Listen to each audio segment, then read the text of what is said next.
Hola, bienvenidos a la Caja Verde.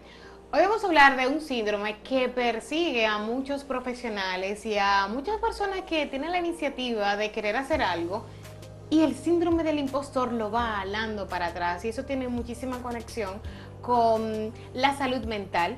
Y justamente también hablaremos de la inteligencia emocional y también de la ansiedad. Son tres tópicos que trataremos de abordar lo mayor posible en este programa y por eso tengo de invitada a la psicóloga clínica Minerva Puriet. Bienvenida a la Caja Verde. Muchísimas gracias por la invitación, agradecida y feliz de estar aquí. No, yo más, sobre todo de un tema que yo creo que la gente en ocasiones se queda como por arribita con el síndrome del impostor y ya incluso lo dicen como de una manera automática. Sí. Pero yo sé que eso tiene implicaciones mayores a simplemente de uno no querer hacer algo. Sí, total. Mira, el síndrome del impostor, como dice la palabra impostor, ¿qué es un impostor? Es una persona que viene y te dice cosas que no necesariamente son reales. Entonces, ¿qué pasa? Cuando tenemos ese síndrome del impostor, sentimos o minimizamos aquellas cosas que hacemos. Por ejemplo, si tú tienes un logro, alcanzaste una meta de tu trabajo, el síndrome del impostor te hace creer que eso fue por suerte, que no es tu mérito. Y de ahí como que se van desprendiendo muchos síntomas y muchas conductas. ¿Y cómo uno pudiese diferenciar y establecerse como persona de que ciertamente ese mérito que yo tuve en el trabajo o ese ascenso, para ponerle un nombre, no fue ni porque le caí bien al jefe, ni porque yo estaba en el lugar cuando estaban buscando a alguien para darle esa oportunidad? Claro, yo creo que en ese caso también hay que hablar de la baja autoestima, porque si yo tengo una baja autoestima y yo no percibo mi valor, ¿verdad? Como lo que soy, o sea, como lo que doy, y percibo un valor inferior, yo no voy a creerme mis logros. Entonces tenemos también que trabajar en esa parte, en quién yo soy, cuál es mi autoconcepto, qué yo he hecho, cuáles son mis cosas positivas, para que la persona pueda empezar a confiar en sí misma y creer que estas cosas sí le están sucediendo. Es como, ¿tú has escuchado la frase miedo al éxito? Sí. Es como ese miedo al éxito. ¿Por qué miedo al éxito? Que es algo que incluso yo escuchándolo, yo digo, cónchale, pero ¿y quién le va a querer tener miedo al éxito? Pero ese miedo al éxito es como esa incertidumbre de tú no saber qué va a suceder y de siempre apostar a que algo negativo es lo que va a pasar.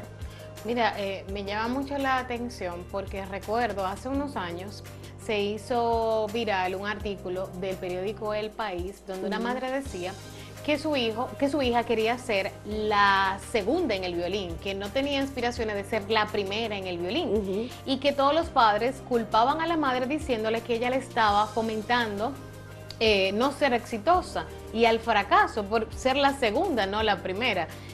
Teniendo ese contexto, trayendo ese contexto a la parte del síndrome del impostor, ¿qué tanto eso está relacionado con alcanzar metas que socialmente es lo que tú esperas y que no necesariamente estén ancladas con lo que como persona tú tienes? Eso de, tú eres exitoso si tú eres el primero y tú eres un fracasado si tú quieres ser el segundo.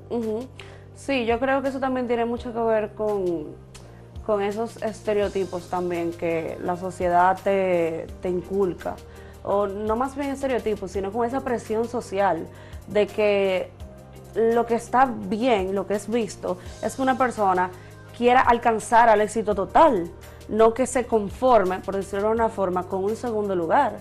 Pero también esas ganas como de siempre ser el mejor, o no con Esa exigencia que uno se esa pone exigencia, exacto, o sea, ser tan exigente con uno mismo, ser tan perfeccionista, lo que hace es que al final tengamos una persona llena de ansiedad o tengamos una persona con depresión o con baja autoestima y que nunca se sienta conforme con lo que está haciendo. Y de hecho, el síndrome del impostor tiene un poco de relación, porque si nos fijamos, cuando el síndrome del impostor aparece, cuando algo bueno, perfecto, que tú no te lo crees, sucede, ¿verdad? Y tú que es demasiado perfecto y bueno para que me pase a mí. Exactamente, es como, es demasiado perfecto para que a mí me pase. Y yo creo que también eso tiene mucho que ver con, como te digo, con la autoestima, con las exigencias, con el perfeccionismo, ¿verdad? Porque el que tiene el síndrome del impostor nunca siente que es suficiente. O sea, siente que lo que está haciendo no es completamente importante y siempre se exige más y más. ¿Y hay algunos contextos que tienden a que a uno se le manifieste más este síndrome? Por ejemplo, en la parte de la comunicación y del arte pasa mucho, que hay gente que son brillantes y todo el mundo incluso lo cataloga como tal, y tú hablas con ese profesional y no se siente tan brillante. Y es como, hiciste, produjiste tal película. Bueno, la gente se le encuentra gran cosa, pero no fue tan buena. Pero hay otros, y sobre todo si has tenido la oportunidad de tener en consultorio a otros tipos de profesionales que tú sientes como que, mira, no solamente en el arte, en la comunicación, también en tal área, como que se suele ver mucho que las personas le den el síndrome del impostor. Es una buena pregunta. Ah, viste. En medicina pasa mucho, los médicos se exigen muchísimo. ¿Qué otra? Es una muy buena pregunta. ¿Qué otra profesión así que yo he visto con el síndrome de impostor? Déjame yo pensarlo. Viste, te dejé ahí una tarea a largo plazo, que incluso si no te llega a la mente ahora, luego puedes escribirla. Es una pregunta bastante interesante. Sí, porque, por ejemplo, manejo la información, porque en mi entorno de la comunicación y el arte, y pasa muchísimo, y hasta duele, o sea, es como un dolor ajeno que uno siente, como, óyeme, pero es que tú eres brillante, ¿cómo es que tú no reconoces que ciertamente lo que tú has hecho es maravilloso y también ha impactado muchísimas vidas? Claro, y ese síndrome del impostor también a veces como que no te permite dar tu 100%, como que te limita, como que te hace creer que no es suficiente, que no va a ser necesario, y como que tú, vamos a decir, te conformas con eso que está sucediendo y no buscas más allá. Minerva, hay algo que también nos ha ayudado mucho y son las redes sociales, en el lado de que uno comienza a medirse con vara ajena. Comparación. Y esas comparaciones, y bueno, uno no ve el proceso, solamente el éxito que se proyecta a través de las redes. Y mucha gente que quizá quiere comenzar a compartir su trabajo y comienza, ay no, pero espérate, Minerva lo hace demasiado bien y yo no creo que pueda llegarle la talla a ella. Sí. ¿Cómo uno trata de manejarse en las redes sociales que sea de una manera saludable y que no impacte de esa forma a uno como persona ni como profesional tampoco? Ok, en esta parte yo creo que ya esto es algo individual, como que de cada quien, que cada quien debe de trabajarlo. Porque yo no te voy a cohibir a ti, por ejemplo, Lisbeth, a que tú subas un contenido maravilloso, ¿verdad? Yo no te voy a decir, oh no, tú tienes que bajar el estándar de tu contenido porque es demasiado bueno. No, pero sí a los que estamos viendo, a lo que estamos viendo es el contenido, no compararnos. La comparación es uno de los peores males, porque cuando tú te estás comparando, como tú no eres esa persona y nunca vas a poder ser otra persona, tú nunca te vas a sentir satisfecho con lo que tú estás haciendo. Y en esa comparación, lo que pasa es que se filtran los detalles negativos. O sea, tú tomas esas cosas negativas, cuando tú haces la comparación, tú filtras lo negativo que tú tienes. Yo me estoy proyectando lo negativo en el otro. Exactamente. Eso que tiene la persona que tú no tienes. Por ejemplo, ay, pero fulana no tiene vergüenza en hacer videos, yo no puedo, yo no sé cómo hacerlo. Ahí tú estás tomando en cuenta el hecho de que tú no tienes esa capacidad de poder desenvolverte sin tener esa vergüenza. Te lo voy a explicar un poquito más llano, como por ejemplo, cuando nosotros las mujeres, que eso es algo muy habitual, vamos a la tienda y no sabemos cuál vestido comprarnos. ¿Qué hacemos? Le mandamos fotos a las amigas. Que den su opinión. Su opinión. Siempre estamos buscando opiniones externas. Entonces, al final, tres amigas, puede que te digan tres cosas distintas. ¿Me doy a entender? Siempre estamos buscando como esa opinión que vaya con nosotros, querer parecernos a otra persona, Pero cuando nos comparamos, siempre nos vamos a dar cuenta de que no podemos ser esa persona. Y tenemos cosas negativas que obviamente porque somos distintos. Claro, pero ese sentimiento que a uno le entra cuando comienza a compararse, lejos de que sí nos hace mal, sí es normal, o sea, sí todo el mundo tiende a compararse. Sí, totalmente. Es completamente normal. Pero si se vuelve un hábito que tú haces en tu vida cotidiana, tú nunca vas a estar satisfecha.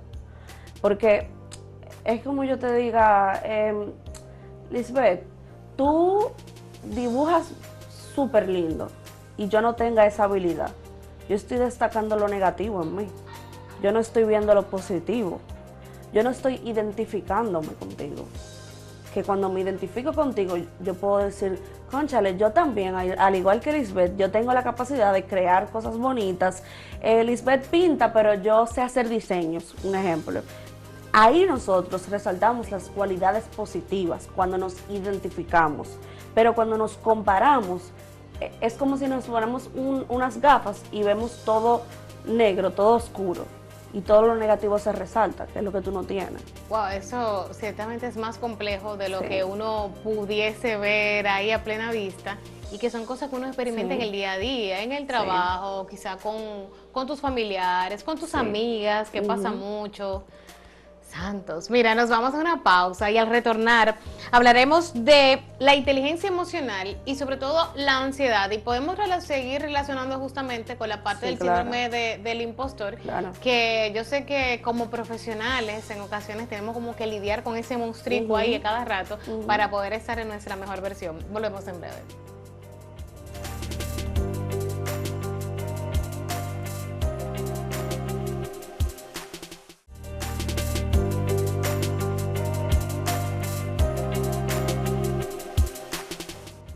¿Sabías que las investigaciones han demostrado que el 95% de nuestros pensamientos diarios son repetitivos y de esos, alrededor del 80% suelen ser negativos? Esto se conoce como el sesgo de negatividad del cerebro, una tendencia evolutiva que nos hacía más cautelosos ante los peligros. Hoy en día, este sesgo puede contribuir a problemas como la ansiedad y el estrés, pero técnicas como la terapia cognitivo-conductual pueden ayudarnos a romper ese ciclo y enfocarnos en pensamientos más positivos. Reconocer este sesgo y emplear estrategias respaldadas por la psicología, como el entrenamiento en mindfulness o la reestructuración cognitiva, permite no solo mitigar su impacto, sino también fomentar una perspectiva más equilibrada y promover un bienestar emocional sostenido.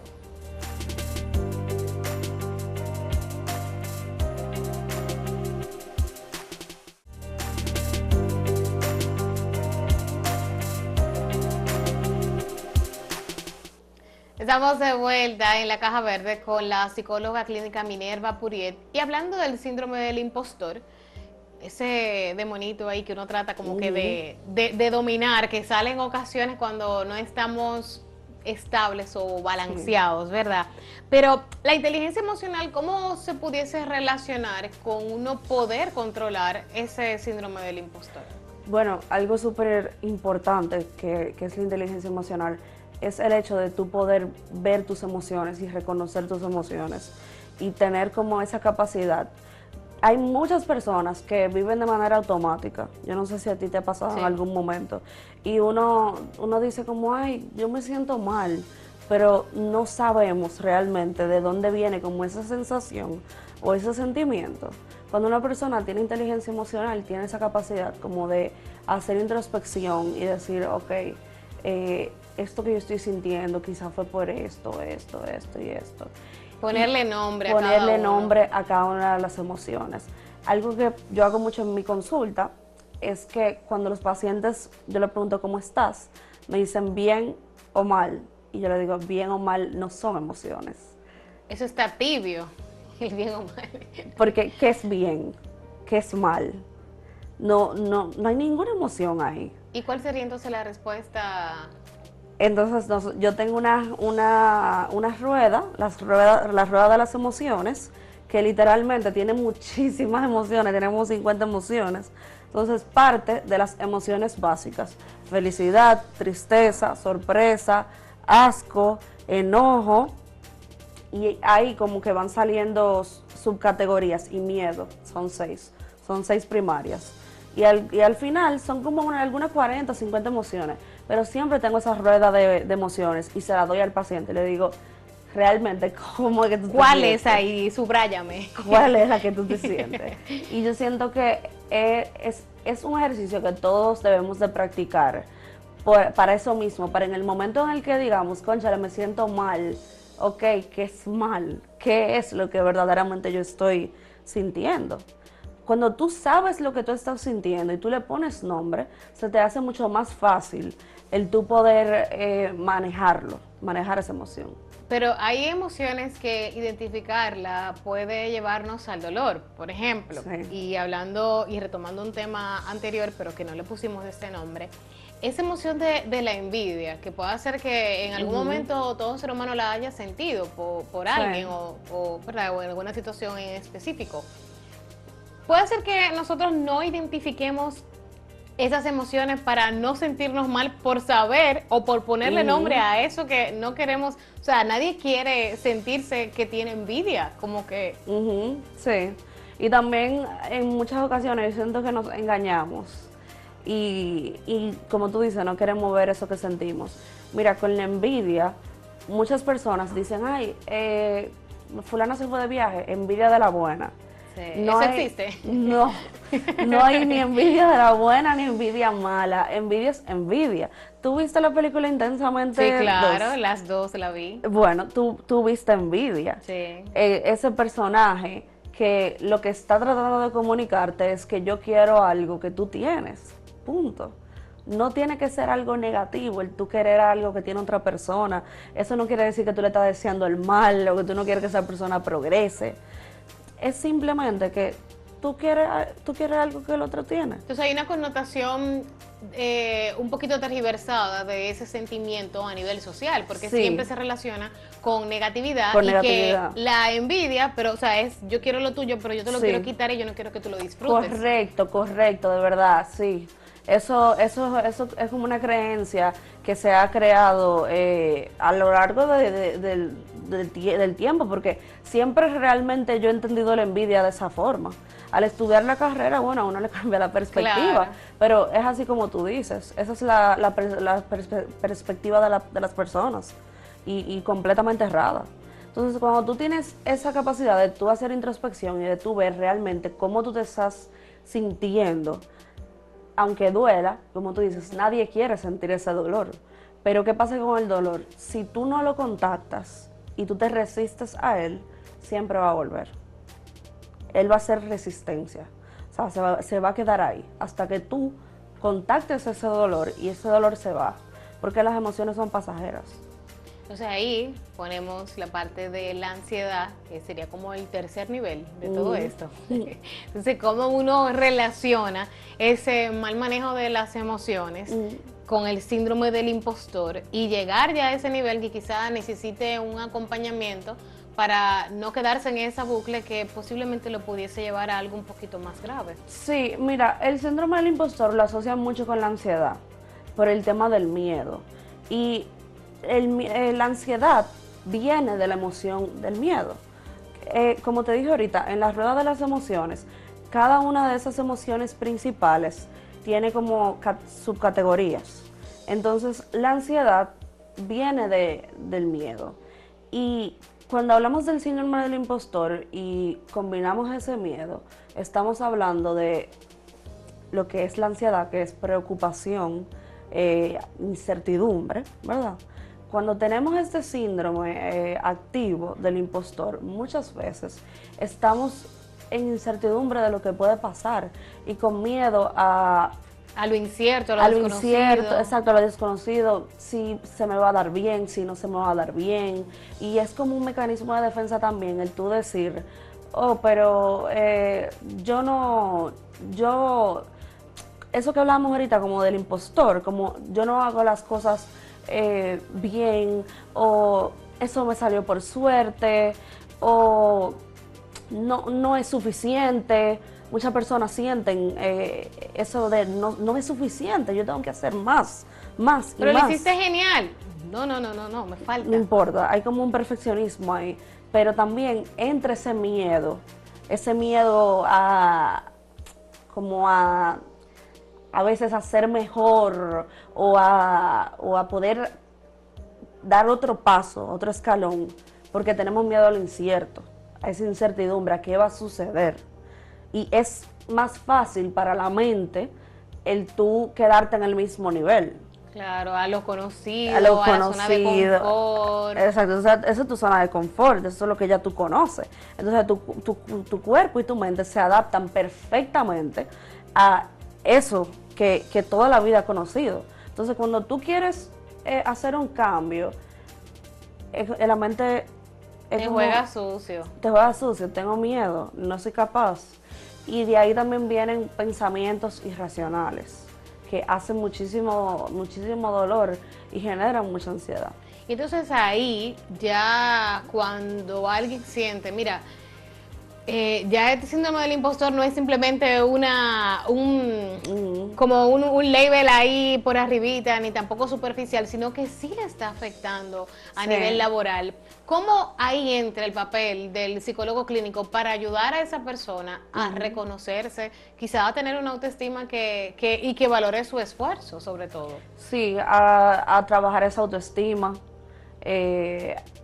totalmente. Y para trabajar la autoestima muchas veces tenemos que trabajar de dónde viene esa baja autoestima, o sea, el pasado, qué pasó en la infancia. O sea, qué que es una pasó. conexión que va mucho más allá de lo que se está viviendo en el presente. Totalmente. O sea, nosotros como psicólogos, cada quien tiene diferentes... wow. Diferente metodología para abordarlo. Exacto, cada quien tiene diferentes metodologías. Por ejemplo, yo soy terapeuta cognitivo-conductual y ahora estoy haciendo una maestría también en terapias de tercera generación.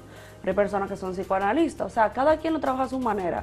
Pero siempre cuando vemos, por ejemplo, baja autoestima, tenemos que ir hacia atrás y ver dónde fue que se generó y sanar ese trauma, por decirle un nombre, sanar ese trauma y que la persona pueda empezar a ver las cosas de un punto de vista diferente, de un punto de vista realista, porque tú estás como nublado ante todas esas creencias negativas.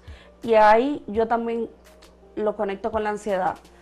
Todas esas creencias negativas y todos esos pensamientos distorsionados, yo sé que da mucha información, pero... No, pero está súper clara, lo explicas bastante claro. Un pensamiento distorsionado es un pensamiento que no tiene base ni fundamento. Por ejemplo, imagínate que yo entré por esa puerta y yo tenía una cara porque venía incómoda de un tapón. Y tú me ves y tú dices, cónchale, pero mira cómo ella me miró. ¿Qué actitud tiene? Eso es que yo le caí mal, eso fue que no le gustó el set, eso es que no quiere estar aquí. Hacemos conclusiones de cosas que nosotros no tenemos evidencia. Ese es un perfecto ejemplo. Entonces ya eso es un pensamiento distorsionado. El hecho de tú pensar que yo no quiero estar aquí, que a mí no me gustó el set, simplemente porque tú me viste la cara, tú estás haciendo una deducción de que yo no quiero estar aquí. ¿Me doy a entender? Sí, entonces, total. ¿qué pasa cuando tenemos todos esos pensamientos distorsionados que no son reales en nuestra mente? Empezamos a sentirnos ansiosos, a sentir miedo. Y te voy a poner un pensamiento un poquito más común, un pensamiento catastrófico. Wow, me va a ir súper mal en este examen que yo tengo que hacer. Ya tú empiezas a sentir ese miedo y esa incertidumbre Antes de llegar al momento del examen. antes de llegar al momento del examen. Y los resultados entonces no van a ser positivos, porque ya yo tengo esa ansiedad previa, porque me estoy anteponiendo a que no voy a tener las habilidades para poder completar ese examen. Y aunque te vaya bien, de todas formas tu cuerpo ya pasó pasó como por la sensación de ansiedad. Es como si tú hubieses estado en esa situación y te haya ido mal y ya tú, o sea, es como que tu cuerpo experimentó la ansiedad. Como ya. si ya yo estuviese predispuesto a eso. Como si, imagínate que te va mal, ¿verdad? Y al irte mal, tú tienes miedo. Miedo obviamente, a no tener la nota suficiente para pasar de curso. Ahí tú estás experimentando ansiedad por eso que sucedió, por ese hecho. Pero muchas veces vamos pensando, nos va mal en el examen, nos va bien en el examen, pero ya tu cuerpo vivió la ansiedad como si eso hubiese pasado. Wow, pero son doble emociones entonces. La que no viviste porque te la creaste tú y no disfrutas lo positivo que te pasó luego de tu esfuerzo. Porque al tú haber vivido esa ansiedad anteriormente, cuando te sucede eso positivo, ya tu cuerpo sintió la amenaza y el peligro como si estuviese ahí. Mira, eso me recuerda, por ejemplo, a compañeras en el colegio que sacaban un 90 y todo el mundo feliz, wow, fuiste la nota más alta, llegaban a casa y su papá y su mamá le decían, ok, 90, pero ¿por qué te quitaron 10? ¿Por qué no fue 100? ¿Por qué no fue 100? Pero bueno, de verdad, Minerva, que el tiempo hasta se acorta con un tema que yo sé que tiene muchísimo por sacar y pudiésemos más adelante hacer una segunda parte, pero yo quiero que tú invites a todos a que te sigan en las redes sociales y también dónde te pueden conseguir en tu consultorio. Claro, me pueden seguir como Florecer con Mina en Instagram y mi consultorio Psicológicamente. Lo pueden buscar en Waze o también en Instagram, ahí me pueden encontrar. Doy terapias tanto presenciales como virtuales. Genial. Con todo gusto. De verdad que muchísimas gracias por ese tiempo tan fructífero y esta conversación pues tan amena. Muchísimas gracias a ustedes. El tema se queda corto sí, para la próxima. Ahí te dejo la llave ahí de Caja Verde para hacer una segunda parte. Y a ustedes, gracias por la sintonía. Recordarles seguirnos en las redes sociales. Estamos en @la Caja Verde RD y en la mía personal en @Lisbeth Montazo. Hasta la próxima.